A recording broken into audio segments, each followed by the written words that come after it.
For this discussion, I decided to choose a song that I actually really enjoy. It is written about depression and it is by Demi Lovato and it's called Anyone. So anybody who knows Demi Lovato's story knows that she has struggled with addiction, depression, anxiety.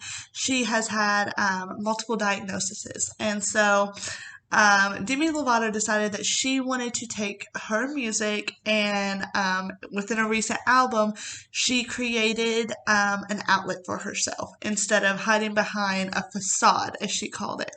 So the song that we looked at and that I posted below within a link is called Anyone.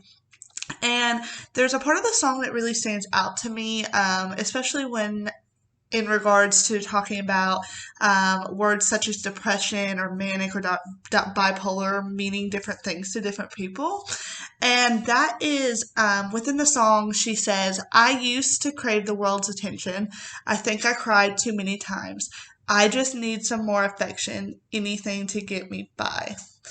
And then later on, she says, I feel stupid when I sing. Nobody's listening to me. Nobody's listening to me. And then later on, it says, please send me anyone. I need someone, anyone. Please send me anyone.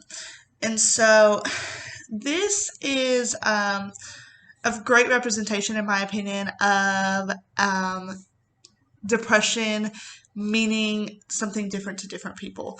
So she has depression, anxiety, all these things that I talked about before, and this is her cry for help, for someone to care, that she is needing and craving that attention, that one-on-one attention, that one-on-one focus and affection. She is wanting that.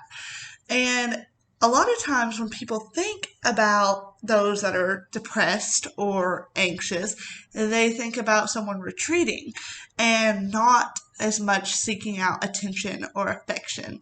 And so I thought that was a really cool example of how, for one, depression, anxiety, words such as that can mean different things to different people, but also that how sometimes those meanings can go against the status quo of what we think or societal expectations have placed on these diagnoses to be.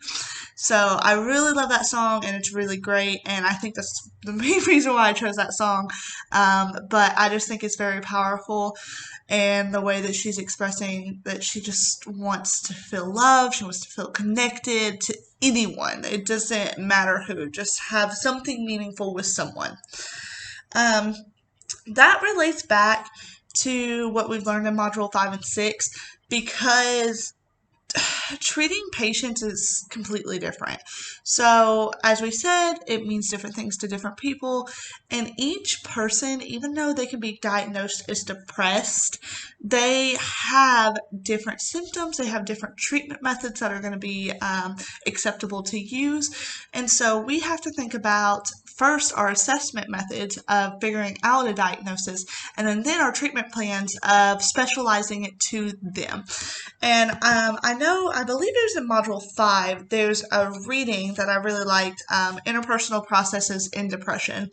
And it really links back to depression and how it affects millions of people each year, and 1 out of 10 adults suffer with it, but how we're a gregarious species and we have a powerful fundamental and a need to form and maintain strong, stable interpersonal relationships.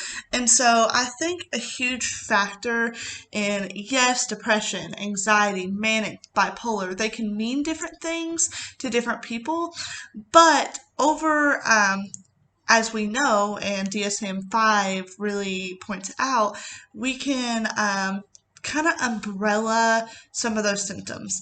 And we have to be very careful to not just shove people into categories and make sure that we are addressing their symptoms and basically treating them effectively. That is the best way for them. And how would you elaborate on or critique this media's representation of mood disorders?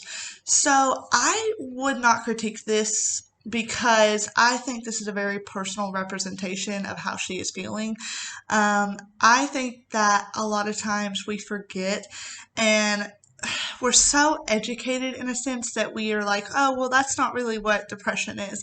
But that's depression to her, and she is diagnosed with that. And that's how she's feeling within that depression.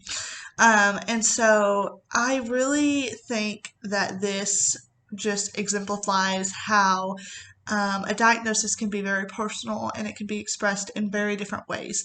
And each person is different. And as social workers, we really need to remember that, and we need to apply that to our assessment and to our treatments and to closing out our patients, into prescribing medication or any kind of treatment methods.